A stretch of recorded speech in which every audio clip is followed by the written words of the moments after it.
Did you have the night with the North Melbourne team last night? I did, yeah. I was the MC last night, right. so I was my first gig. Yes. Love job, so it goes. You No wouldn't have done it. No sheet. So I interviewed Danny Laidley actually to the players, and the brief around, you know, the stories you tell about the 90s and the 2000s. Sometimes it's, you know, if you're a player, you know, I've heard all this stuff before. I know we sort of went through it at West Coast, but Danny's story is so different and unique. It was a pretty easy conversation, and she captured everyone's attention, and her story was just amazing. So spoke about the history and what she went through as a coach, living a little bit of a lie, and taking, I think we made the prelim in 2007, and it was right when the club should have gone to Gold Coast, and in all the conversations that were happening, and we just managed to hold on, and on-field success was important. So she was a massive part of that. So it was a really good story for the players. I think Clarko was over here. He was. Yeah, so I missed saying go to him. But they've done a good job with WA North. They've embraced as much as they can. It's hard to get in the paper if you're not West Coast or Fremantle. But they've engaged all the coterie groups, the past players. They find a lot of people over. They're there for a week. They're training at Optus tomorrow. So they're really trying to embrace the... and it's lucky they won, because those things are terrible if you're coming off a loss. Yeah. Not that it was a great game. It was about 8 minutes to go. It was very much hanging in the balance. It was. I had a chat with Clarko about this last night. He also loved the experience. He says that they are genuine about it, that there's great support for them. And then I said, and it also helps you win. And he had this massive relieved look on his face, yes. Which he conceded. So they found a way. They did. But I mean, their biggest strength is their clearance work. In the last quarter, they plus 11 clearances, 6 shots at goal. Started to get some field position, but it wasn't a great game, to be honest. No. Bit of goal kicking issues. But the bank balance is great. Yeah, the goal kicking, of course, is always an issue. But as the relief and the sigh of relief, I think would have been audible. Well, when was the last time North Melbourne come from 18 points down at three-quarter time and won a game? Yeah. And this will be another step towards where they're heading. Do you know many of the players currently, or was it the first time you got to meet them? First time I met at staff as well. Yeah. So when and I don't talk to Horse. We haven't spoken for 12 years because, well, we have, but football talk doesn't happen between coaches and, you know, other players unless you're trying to grab a couple. Yes. So I'm not a threat. So yeah, having conversations with players, sat at a table with some young players. It was unique. It was different. Nice. All right, make us smarter. So today's project is kick-ins and zones. This may not blow people away because the kick-ins and zones aren't the most attractive parts of the game, but... Well, easy to go from one end to the other. Well, it is. So who do you think the best conversion team in the competition is? Well, I know because it's in front of me, so right. I won't act like I was really surprised, and Horse would get more detail from him, but Hawthorn 17% of the time score from their kick-ins, which is #1 in the competition. So the evolution of zones and kick-ins, everyone watching out there would understand back in the day, zones were set shot zone, quick point, man-on-man. That would have been back in the day. Yep. And about 5 years ago, the new rule came in with the kick-ins. It sort of went more and more towards one-on-one, to the point now where every team just defends one-on-one with kick-in defence, and that allows you to manipulate a little bit. So the zones, Horse, you noticed it as well. We spoke earlier, but any reasons why do you think teams went away from the old 3-3-5 or 2-3, whatever we used to do? It's changed over time.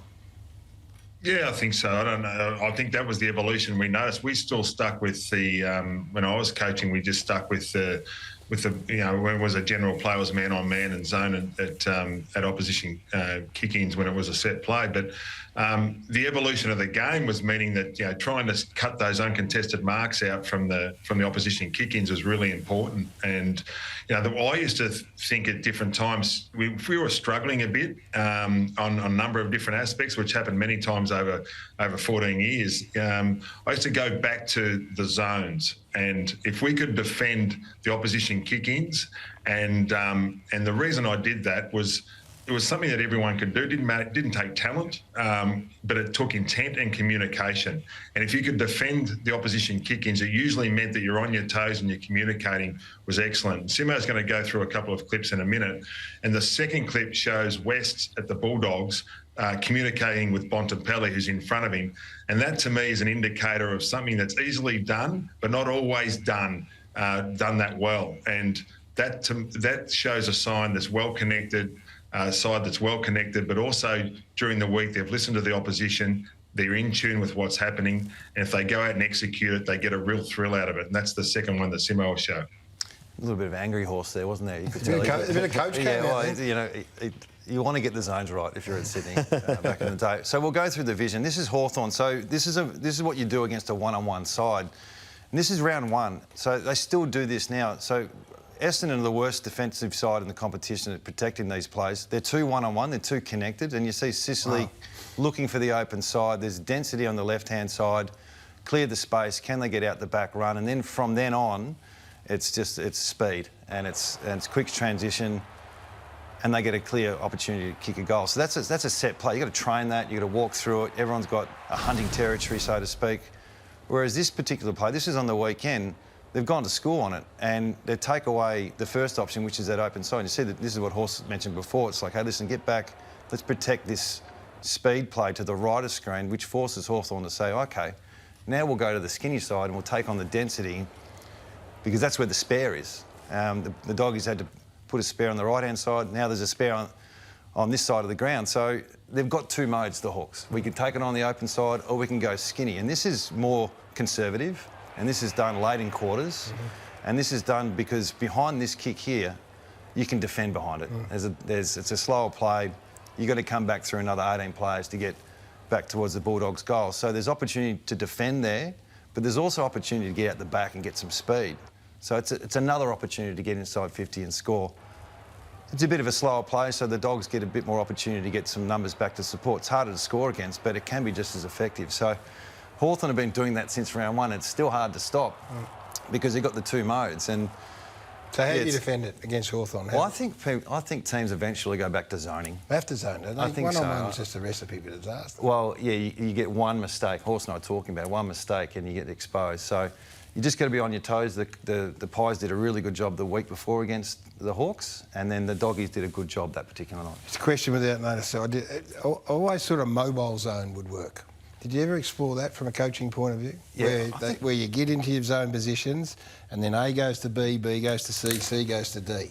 And if you're in sync, it would be hard to find a hole. I reckon that came back in, and Horse can talk about this, but when I went to Hawthorn, that's what Clarko was doing. Right. So the zone was the backs as well. They were in a 4-2 at the back, and everyone just shuffled and repositioned. Whereas now, I think maybe the skill level Horse has got a bit different. You can sort of pick your way through it if someone's a little bit off.